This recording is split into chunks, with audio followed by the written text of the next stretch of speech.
Welcome back to Ripe Avocados. Today we're going to review one battle after another. And this might be the movie of the year, and we're going to get into it.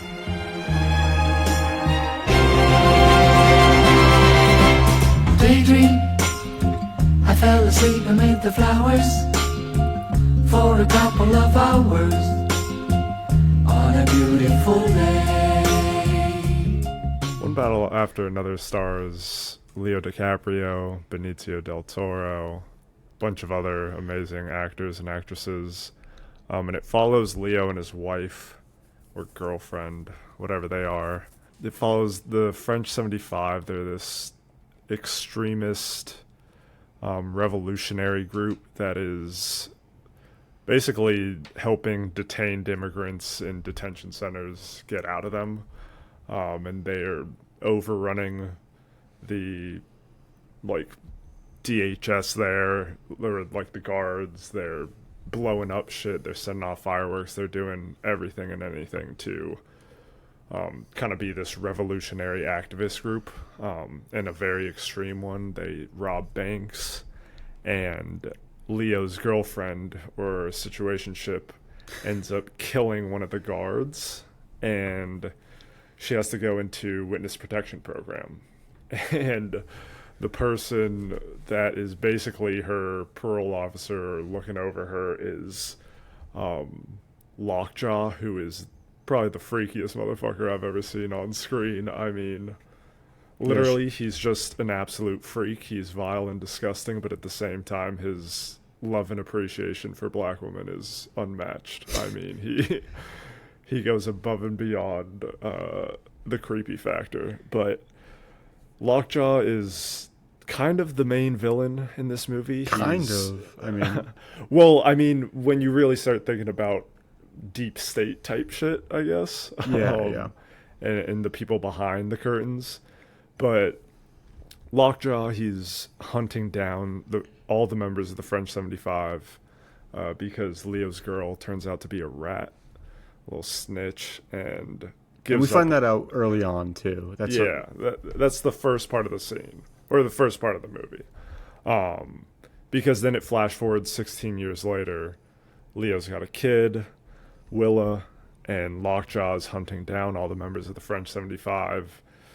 Basically, they're killing them one by one or capturing them to interrogate them and basically find Leonardo DiCaprio's character, because Lockjaw is so fixated on the fact that Leo stole his girl. Yeah. He's basically just a big-ass hater of Leo DiCaprio because he's Mr. Steal Your Girl. Would you call this just a big chase movie? Yeah, probably. I think it qualifies 100%. It's not Mad Max level of chase movie, but it kind of is. At least the last half of it, I thought was. Maybe last quarter of it. Yeah, I don't know. A lot of the shots and chase scenes kind of just reminded me of a Mission Impossible, or of course dumbed down a lot, not with the super crazy stunts, but or even The Dark Knight, the way it was filmed, some of the car chase scenes. Put it for the viewers. What would you compare this to? What is the last movie in theaters you've seen that is as good or on the same level as this? It's Warfare? I feel like Warfare is just, it's different. I don't know. When I think of a movie like this, I'm thinking this is such a grand movie. This is when we talk about, a movie like Sicario, or even that new Zoe Kravitz and Austin Butler movie. Yes. Like that. Yes. Or something exactly like that. It's not from a book. It's not even derived from another work. It's just an original script. Yeah. Yeah. Basically of today's climate. Which is I don't know, 30 years ago that was the standard, and now I don't have any of the stats, but I mean, dude, I'll just go on. I'll go on Letterboxd right now. This is the top movies on Letterboxd, right? We got Superman, obviously a remake, good movie, but remake. The Long Walk. I've heard. I haven't seen it yet. You really liked it, but it's a Stephen King Very book, good. so it's not original. Weapons. Zach Cregger's the GOAT. We've already talked about him. Fantastic Four, remake from comics. The Conjuring, remake from other movies. Demon Slayer, remake from the show, not original. Materialists, original movie, ass. Marvel Zombies, remake off of the comics. Him, original movie, ass. Ass. K-pop Demon Hunters, Apparently I heard it's good. original movie, I think. I can't speak on that. Original soundtrack by Charlie XCX. No, that's the Jacob Elordi movie coming out. That's Wuthering Heights. And then Sinners. So, I mean, all these... I think I've named 3 movies. So, Him, Materialists, and One Day After Another, or One Battle After Another, and Weapons are 4 original... And Sinners.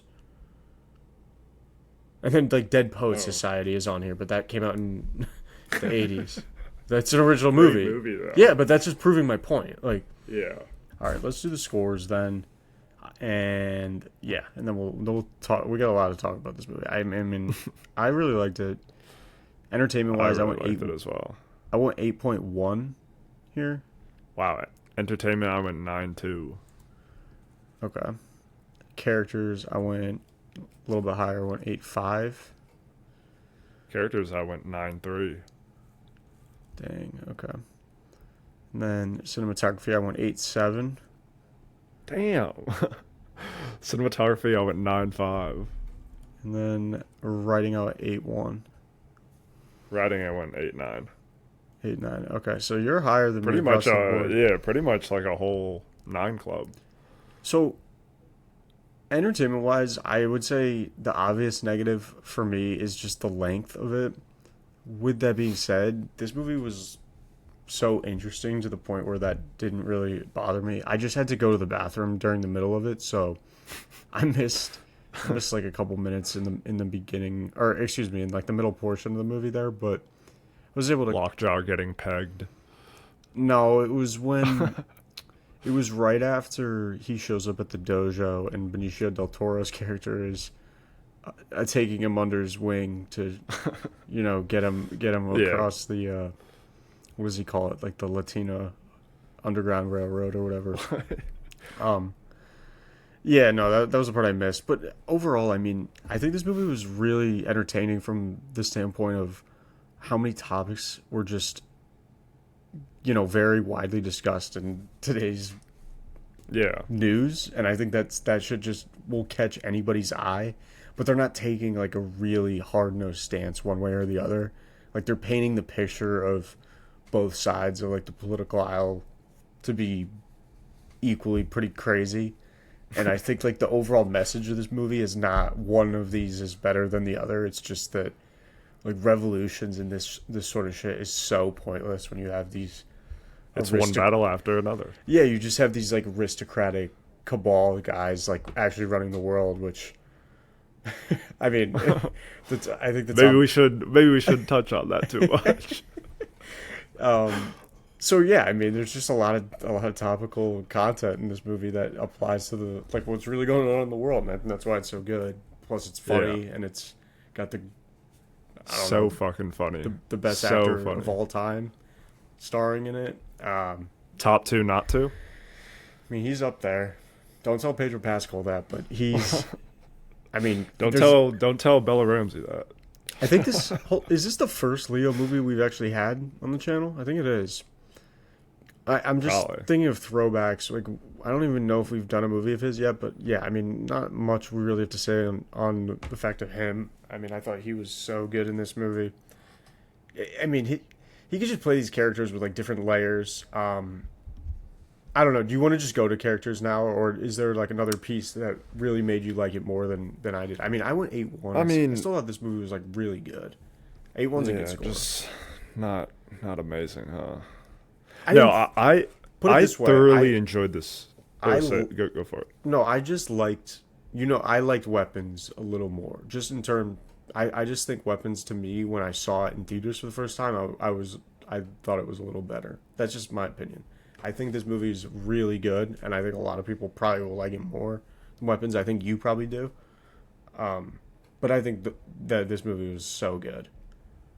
Yeah, no, I agree. And you touched on it earlier. I mean, it's such a political film without it being a political film at the same time. Like, it touches on so many topics that are trending right now and being talked about in the news, and yet it just shows the absolute craziness of the world. Mm-hmm. And as you're saying, like, it's these people on the left and right, or wherever you find yourself, there's so much crazy shit happening on both sides, and then like you have that omnipotent group of people just sitting up top, just pretty much like puppeteering what's happening behind closed doors. They're just in like an observatory, literally overlooking the world. Yeah. Let's stay away from that topic. No, we got to talk about it. Who cares? I mean, it's completely relevant to the movie, and I think they even go further. They're not monitoring the Ripe Avocados podcast. No, and I think it's interesting too how they'll show a lot of the viewpoints of people on like either side of the aisle, whatever the case may be, and neither of them really understands their point when they're trying to make it. I mean, fuck, Leo doesn't even know where the rendezvous point is of this like cult he's basically in. That whole fiasco of him being on the phone trying to get the rendezvous point had me cracking up in the theater. Oh my god. When Benicio del Toro is introducing him to everyone in his house, he's just like, bro, I need an outlet for the charger. Like, I need to charge this phone right now. Yeah, and then I think he just starts like hysterically laughing when the same operator tells him like the story again, and then he ends up calling his friend who picks up like the third time. Let's just do characters though. I mean, we just got to glaze Leo here for I don't know how long, but we were the rest of the 25 minutes we have. I mean, I was talking to Marlon Wayans a lot last week on him, which I'm not even gonna try. Rightfully so. I'm not going to try to compare those two movies at all. And Marlon Wayans was fantastic in that role, but this character was just it had so many layers to it. Like, this is one of the most interesting characters I've ever seen Leo play, because for the first half hour or so, before she gets put under witness protection program, Tiana Taylor, he's kind of just like the yes man boyfriend. He's like going along with the flow, but he's not like too knowledgeable of the situation that he's involved in. And then all that really happens, he's kind of like just so infatuated with Tiana Taylor that he's just joining along with this revolution. Yeah. Because he's too good. She's like not even prepping him on all the details before they're about to like attack the border control, basically. Yeah. And he's just going along with it, and then he's horny and he likes explosives. That's his thing. But the thing about this character that I thought was cool is they don't make it so drastically different. When they flash forward, once his daughter's almost an adult, he's the same personality wise, but he's like he's almost like devolved, and he keeps talking about that. Yeah, he's turned into like a decrepit old man. Yeah, I mean. That just blazes up. I'm probably thinking too far into this relationship when it was going on, like before she goes away. She's like the breadwinner, I guess, of this relationship by like robbing banks and working for whatever organization, being the face of the revolution.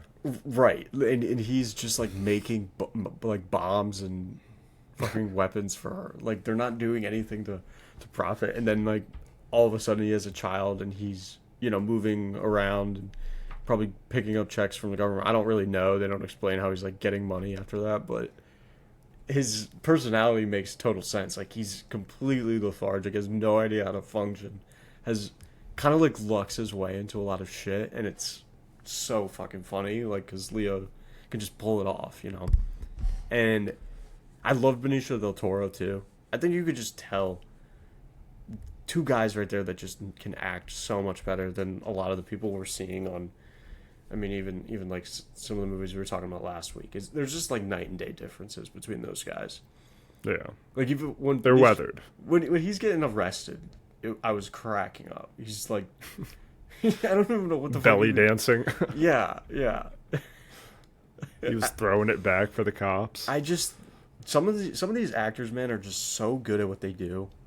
It's just really on display, and we have like a world class director too. We haven't even said Paul Thomas Anderson's name yet, but like, I just think there's so many pieces of. Obviously, he's got his fingerprints all over this thing. It just gelled very nice together. So, I guess we should talk. Also Sean Penn. Yeah, that's the other thing, dude. His portrayal of Lockjaw is. I would say he's the best one, right? Yeah, he's definitely going to get an Oscar nom if they allow this movie to get any Oscar noms.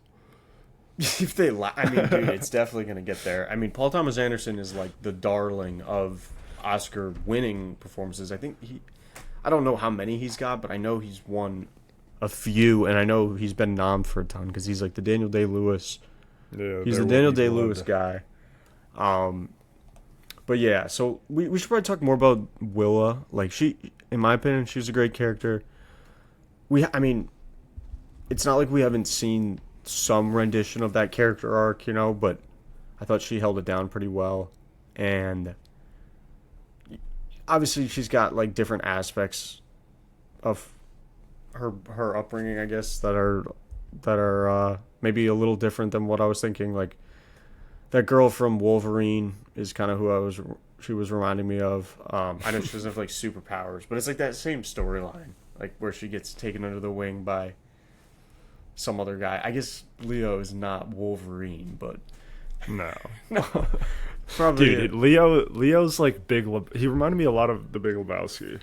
Like he's just the dude. Yeah, no, that's a good. Like a good running comparison. around in a robe, getting high. This movie kind of like craziness is happening around him, and he's like with you as a viewer. He's like, what the fuck is going on? Right.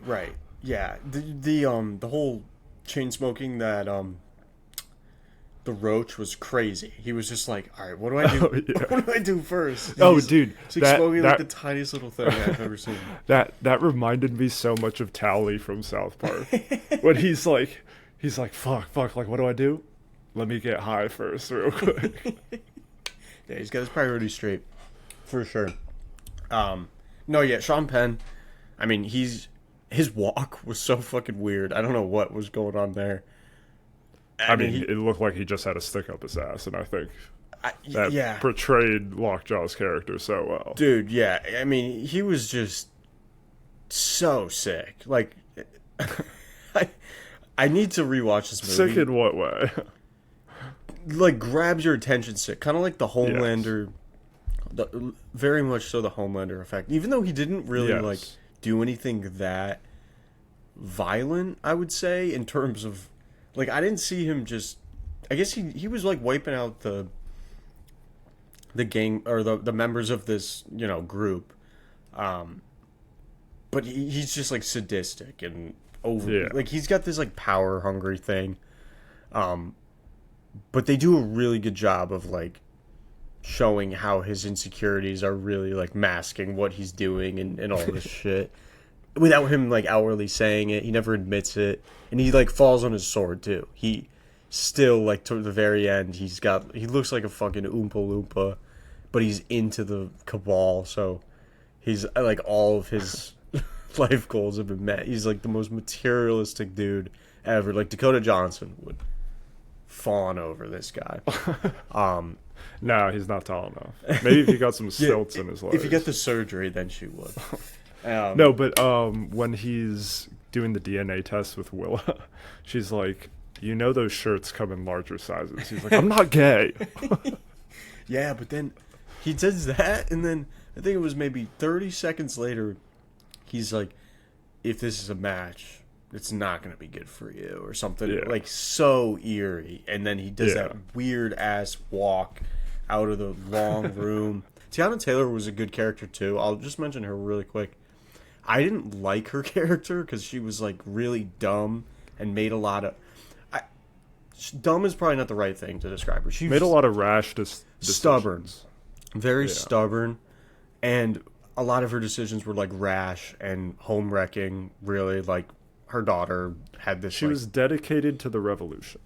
Yeah, but at the same time, I like that they showed in the film. She ends up ratting out all the rest of the revolutionaries. So it's you have someone that is supposed to be this strong head figure within the revolution, and then they're the one that ends up giving it all up. And right off that note too, what does that entail? It shows Leo as the father, who's not actually her father, being so important in like helping her grow up. And those two beliefs are, I'm not gonna get like too political, but like those things are super contrary and shit. So I just liked how can we call him PTA, Paul Thomas Anderson? Yeah, I'm gonna go with PTA, but I just like how he just like let the he's just gonna let people like dissect this however they want. Oh my god, that was a voice crack. that was crazy. I just thought it was well written how he had all the characters kind of play off one another, and Leo kind of can tell. He's like, what the fuck is going on? Like, why are we staking out Border Patrol right now? Like, this seems a little crazy. He doesn't understand why she's getting fucked up while she's pregnant. Yeah. And you can see how he's more Which is empathetic. fair. I know. Yeah. I mean, these are normal human emotions and all that shit. I mean, there's a lot of stuff to unpack in this movie. There's not necessarily right or wrong. Like, there are in some instances for sure in this movie, but there's a lot of like grayed out lines, and at the end of the day, it just like really doesn't matter. Like these small little quarrels we're having with one another. I think that's like the whole point that we were talking about before. So the cinematography I thought was really good too. The one scene that I really enjoyed was like the climax when they're driving on that like bendy road, the hilly road, and you can see the cars through like the oil. That's the scene that I thought was just dragged out a little too long for me. Yeah.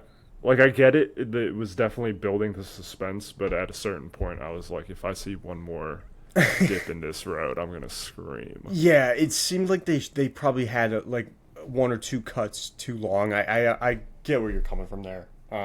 It was eerie to me, but I mean PTA, man, he just kind of just like fucks around and does whatever he wants to. I don't know. Did you have anything else you liked in particular? Dude, the scene where Benicio del Toro hands Leo off to the skateboard guys.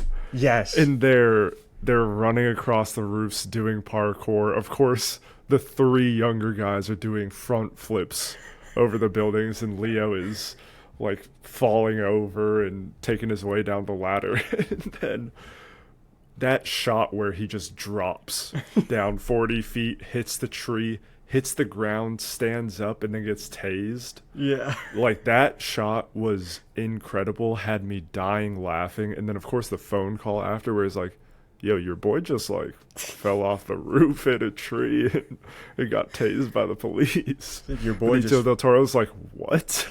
He's like, I'll meet me there. Meet me at this place in 20 minutes or something. Yeah, he's like, I'm on it. Yeah, no, I love that scene. There's probably one more I'm forgetting. Also, I mean, all the like car chase scenes were done really well. Besides the last like one, when that one was too long. Like I didn't mind it though. It again, like you were saying, just a couple cuts too long. I did like how Leo's car was like the epitome of poverty. I'm not trying to be like That's crazy. Dude. One of our viewers drives that exact car. I drive a pretty shitty car, but it's. I got a 2010 Honda CR-V. I was just cracking up how this thing has like no muffler on it. Yeah, no. Leo's like you could basically hear him going pedal to metal, and that car is going maybe 65, 70 tops. Yeah, I wonder if we had a Dodge endorsement in this movie too. We had a couple Chargers for quite a lot of screen time here. The last 5 minutes. But I don't know. Anything else in cinematography? Music was pretty good. Music was solid. I mean, everything was just shot really, really well. He does. He like he, it. Oh no! Say what were you gonna say? No, just everything was shot like it. For some reason, it reminded me of like the action, some of the action scenes in The Dark Knight, like the way it was filmed. Like it was just so clean. Yeah, definitely a ton of practical effects with the guns and like the explosions seemed pretty real to me. I haven't looked at the budget or the CGI, but I'm not sure. The other piece, oh my god, I just had it on the tip of my tongue. Fuck. Remember it. What were you talking about before that last point? Car chase scenes. Yeah, I don't remember what it was. It was like something. Yeah, I don't know. Maybe it'll come back. Yeah. No, I don't know. I thought it was good. Like it just flowed well. Like I said, it was a 3-hour movie almost, but it just didn't feel that way. People were talking about this movie being the best movie to come out in the last 15 years. Really? That's what I heard online. Saw through some threads, but I don't agree with that. I don't think this is the best movie of the last. I mean, it's arguably. I think it has a very good stance at being the best movie of this year. Would you say it is? Yeah, probably. Dude, I really like Warfare. I really like Warfare too. I don't think that movie gets talked about enough. But I would agree this movie is the best movie to come out this year. It just has all that criteria that a lot of like film junkies appreciate. You know, it's original. Yes. It has unbelievable acting. It has an unbelievable director. It has great like side actors. It has an unbelievable story. It has action, and it's not overtly political one way or the other. So, dude, speaking of side actors, that dude Danvers, who was part of the Homeland Security hit squad that was interrogating everyone, they would always cut to him in the interrogation room. Typical white guy face, white hair. Yeah, like over. You know what I'm talking about? Yeah. His interrogation scenes were so fucking good. Yeah, because they seemed so real and so eerie and creepy at the same time. Like him just playing good cop and bad cop at the same time. Yeah. I thought his scenes were really, really good. And it's probably how it's all done today. Right. He was just being very subtle with how threatening. Yes. Well, not subtle, like very open and direct with what he was threatening, but putting on like a straight face while doing it and not yelling or anything. It's just like, we know where your sister is, or I don't remember what he said to that one. No, exactly. Like I know you're not afraid, but would your sister be afraid, or something along those lines? He's like, what was her name? Yeah, just very good acting. Like overall, I thought everything about that was good. The piece I was gonna say was, I mean, PTA also takes a little bit of inspo from Wes Anderson. He's got like a lot of those 2D scenes, especially when I remember Willow when she goes to get the keys off of that guy who, I mean, props to him too. I liked that scene too because it showed, again, how these characters like blur between the lines. Like there's not really like a good or bad side. He was just like, this is kind of fucked up that we're just kidnapping this fucking girl right now. So I'm going to just like, you know, do what I think is right. Which he did, but at the expense of what? Like his own life or whatever. But anyways. He like, obliterated those racists though. With the shotgun, he fucking destroyed them. So anyhow, and then what was I gonna say? Yeah, so like that scene when she's like walking up the porch, it's like in 2-dimensional. Basically, it looks like that. It just looks like it's shot right out of a Wes Anderson movie. And he had a couple other scenes like that, like when he's in the dojo, when Benicio del Toro's finishing up his work. Dude, that shit was so funny. He like bows. I gotta rewatch it just for that part alone. He's like bowing to whatever, the gym or the dojo, and Leo's just like walking around it in like his dirty ass boots. He's like, don't step on that. I know. This movie I want to rewatch so bad just to catch all the little things I might have missed on the first watch. No, Because there is so much happening. This kind of reminded me of Honora a little bit too. At least that second half part where all shit's going crazy and they're just like looking for whatever his name is. It's like that same. It's like that panicky like. Yes. We got to just keep following this guy because he's looking for some shit. And I know when we had talked about Nora, I was shitting on it. But as I was talking about Leo, like being in the house with Benicio del Toro when he needs a phone charger so bad, he needs to know the rendezvous point. And Benicio del Toro instead is introducing him to literally 50 people inside his apartment. Yeah. And Leo's going fucking crazy. It reminded me a lot of the Three fucking Stooges and Honora. But again, like, I don't know, watching Leo do it, like, it was just hilarious to me. Like, I fucking loved it. He's just a different level. Let's do the writing now. I think we're kind of in that spot. I mean, we've talked about it a little bit. We already have. Yeah, I mean, the story all made sense. I didn't think it was, like, that complicated. On the surface, it's just kind of a chase scene. Like, Sean Penn is this power-hungry guy who wants to mark his territory, I guess, right? Yeah, for better or worse. That's basically what he's trying to do, and trying to get his rocks off.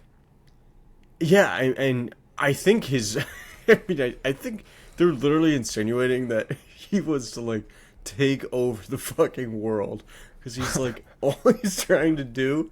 I don't know why I'm laughing, but it's like so insane that it's kind of it's kind of funny.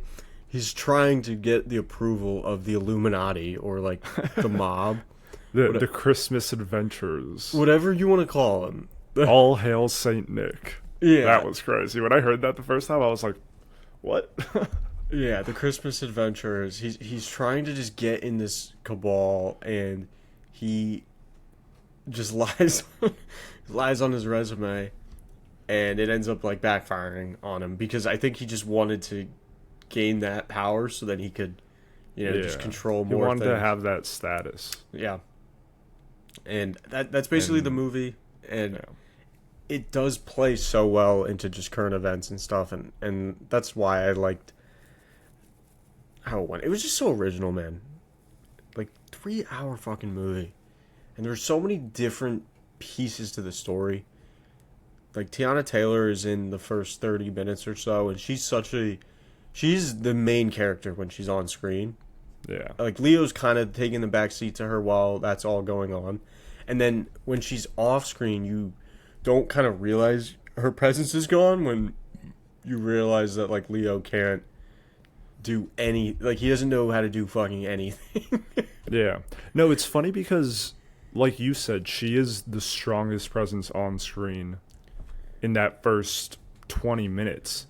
And then right after she is gone for the entire film, like the first 30 minutes, 45 minutes, you're like, I wonder when she's going to come back. Like, is Leo going to go find her? Is her daughter going to go find her? Is Lockjaw going to find her?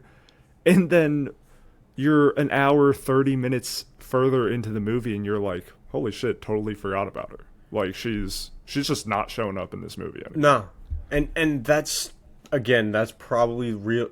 I mean, we know realistically that's how that would have to work. Like, if she's in witness protection programs, you can't just, like, come out of that.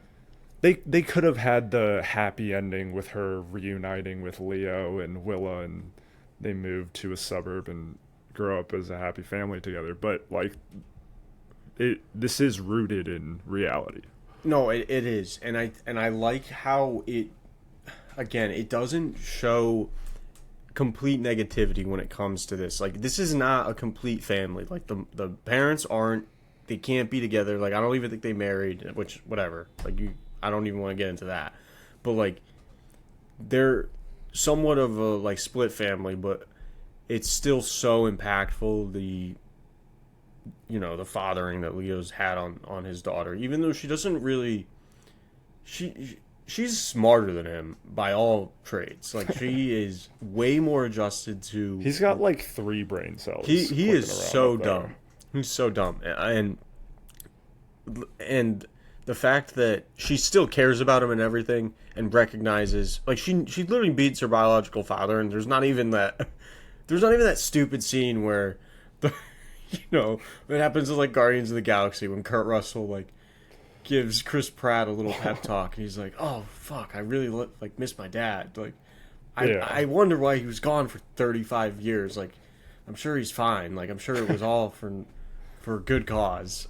We don't even get that. One of the deleted scenes is just Willa and Lockjaw playing catch outside.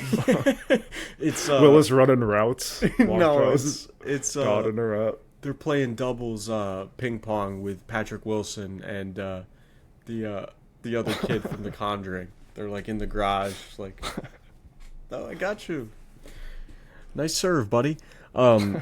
So yeah, I don't know. I just liked how the characters all played off one another. I'm probably talking in circles here, but none of their motives were too out of the realm of like what was going on. I think everything just made sense for the most part. It was very rooted in reality, which is crazy because of how chaotic everything was in this movie. It's like scary to think about, like how real this movie could be. Right. And I just think when you're making movies, like, we obviously like doing this and whatever. I don't think it's that complicated. You just have good characters, like good writing. It's pretty hard to mess it up. And they just are very strongly faceted in both of those. Like, there are a lot of really good characters in this movie. And their motives all make sense. Like, they're not all like run-of-the-mill good guys, bad guys. They all have their flaws, a lot of them. Even like Leo has a ton of flaws, but he's very likable. Like, one of my favorite Leo characters to date I've probably seen is this guy. I hope It's got to be up there for me as well. I'm not like a diehard Wolf of Wall Street guy. I like the movie, don't get me wrong. It's great, but it's not my favorite Leo movie, I would say. What is your favorite? I was going to make Inception? No, I was going to say like Titanic. No, probably Inception, yeah. I thought I really liked The Revenant too in terms of like his acting. I thought that was like a really crazy movie, but it's not better than Wolf of Wall Street by any means. Like, Wolf of Wall Street's a fantastic movie. That's just like a douchier side to him or whatever. Yeah. I love him in The Departed. Mm-hmm. His fucking... I mean, that whole movie is incredible. I liked Once Upon a Time in Hollywood too. He's kind of playing a similar character where he's like an unk in that movie. In this movie, he's also like an unk, but he's definitely unk. He's like on crack too. Yes. But yeah. So overall, I mean, we gave this movie a pretty high score. We went 8.8 here out of 10. I mean, it would have been a 9.5 if I followed all your picks here, but nonetheless, like, a very, very high score. And if you want to check out more of our scores, you can go to our website, which will be linked in our bio. We'll be back next Tuesday with another one. Until then, peace out. Deuces.